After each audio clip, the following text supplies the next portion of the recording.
You cannot read anywhere in Deuteronomy or Leviticus without reading about the temple and a priesthood and a blood atonement. Leviticus 16 about the Day of Atonement, and so you even have in Exodus 24 where the old covenant was ratified through the shedding of blood, and Moses putting it on the people, putting it on a book, and even in the Targum it says he was making atonement for the people. Then you have the new prophet like unto Moses, who's making a new covenant, and he says it's through his blood as ratifying the new covenant. So it's fascinating actually, because the idea that everyone has sinned. I mean, even the Prophet Muhammad, peace be upon him, said that all the sons of Adam are sinners, but the best of the sin, those who sin, are those who repent. So even this concept with Islam is nothing to do with original sin, i.e. the fall of Adam causing some kind of congenital defect within human nature. So they have a fallen nature and now are destined to sin, and there's no way around that. And the only way to reconcile themselves is with a sacrifice of Jesus on the cross. This is the whole idea. Now, to just throw them both up in the air and say, well, they're about the same, they're completely different, Mike. So what you need to do is bring something that shows that Judaism teaches human beings have a fallen nature because of what Adam did in the Garden of Eden. The second thing is that the sacrificial system in Judaism, even for the Day of Atonement, which is a sacrificial system that's given for the community by the priest for unintentional sin against the temple. It's interesting, against the temple. And we have the 3 or 4 different sin sacrifices are described in the Old Testament that specifically say before them for unintentional sin.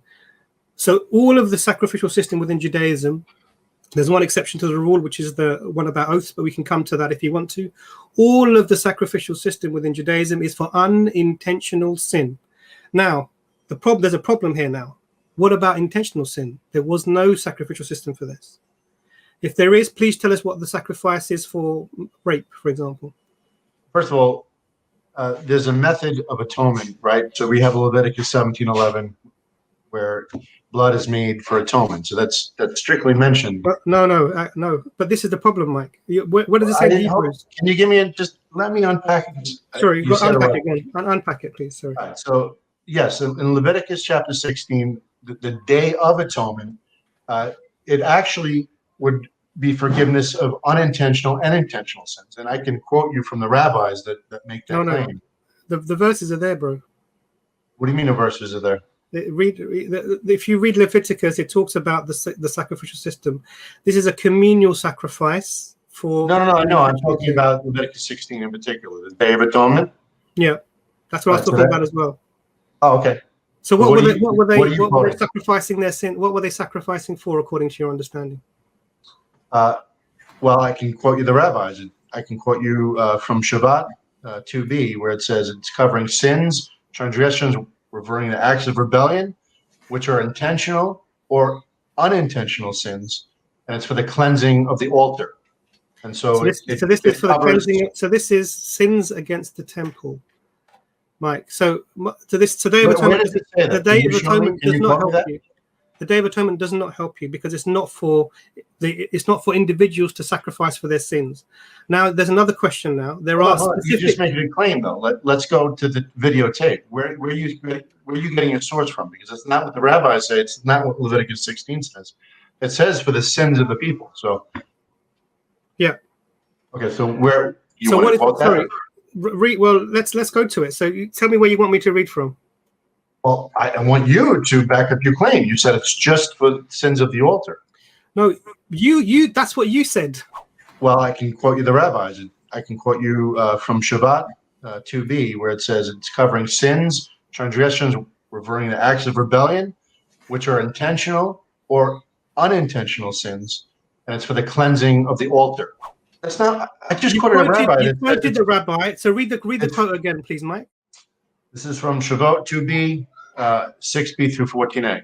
Specifically, Day of Atonement covers sins, explaining transgressions refers to acts of rebellion, which are intentional, and those unintentional, for the cleansing of the people and for the altar. No, you've added the people in now there, Mike. I said that you could. Previously, you never said the people. That's not true.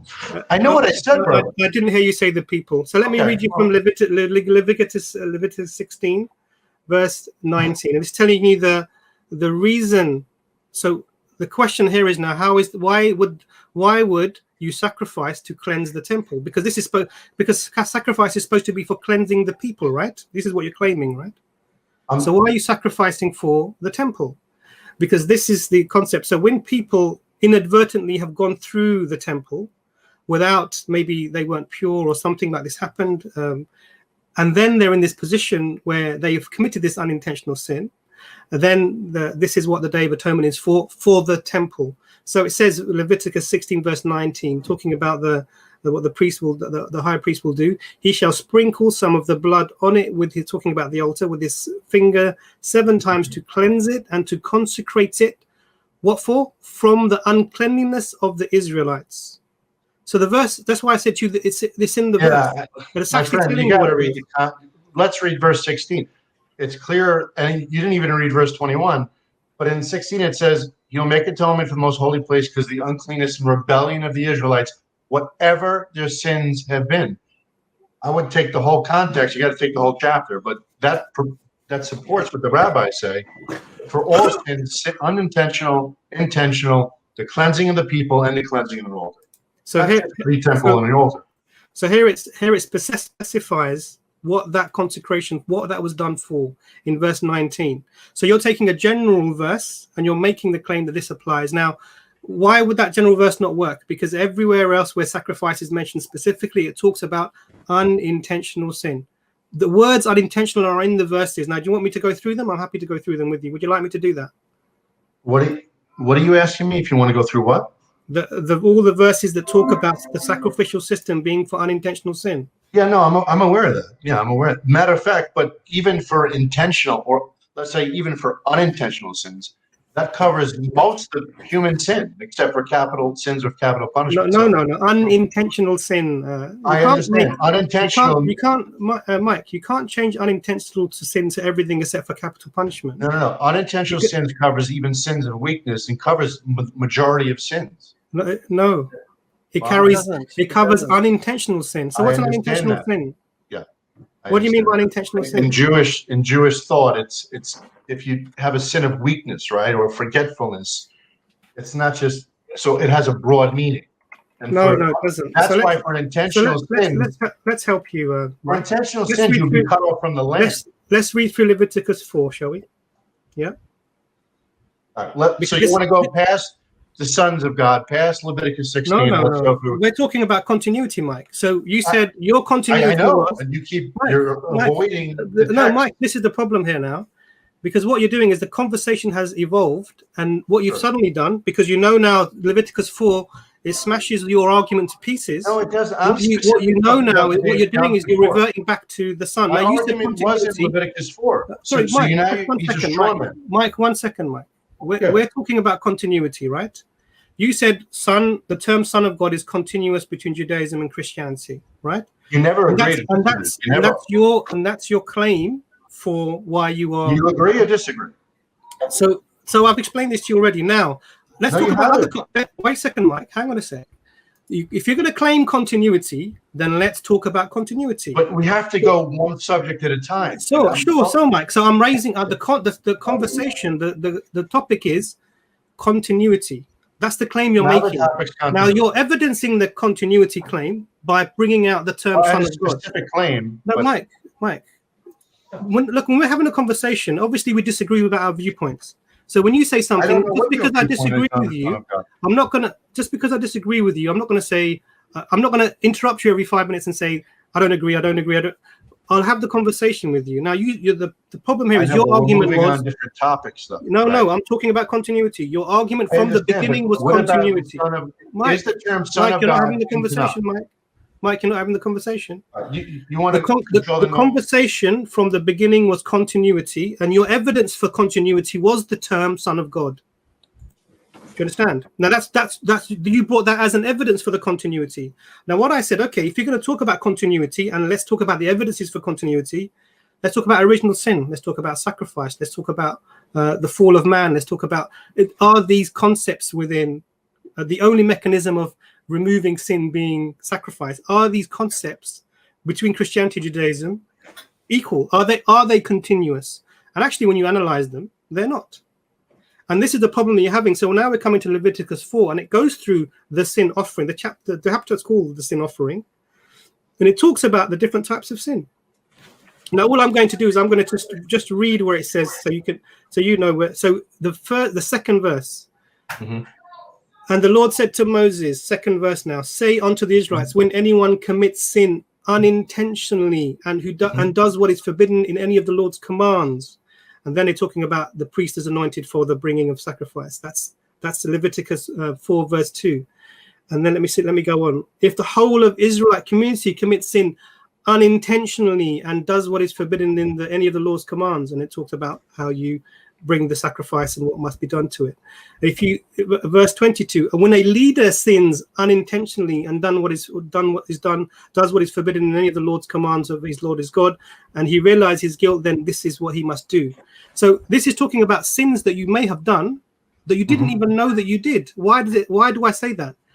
Because it says when he realizes his guilt. So that means he did something without realizing that it was a sin. And at some moment in the future, he thought, actually, I did that time. I didn't know that was a sin then. I know that it's now. I need to make a sacrifice for that unintentional sin. That was verse 22. Verse 27, if any member of the community sins unintentionally and does what is forbidden in any of the Lord's commands, when they realize their guilt, and then and their sin they have committed becomes known, they must bring their offering for sin. And it goes on. And it goes on, and this is talking about, and this is the sacrificial system within Judaism. Leviticus 4 tells you what it's all about. No, it's one part. Unintentional sin is removed by sacrifice according to Christianity, according to Judaism.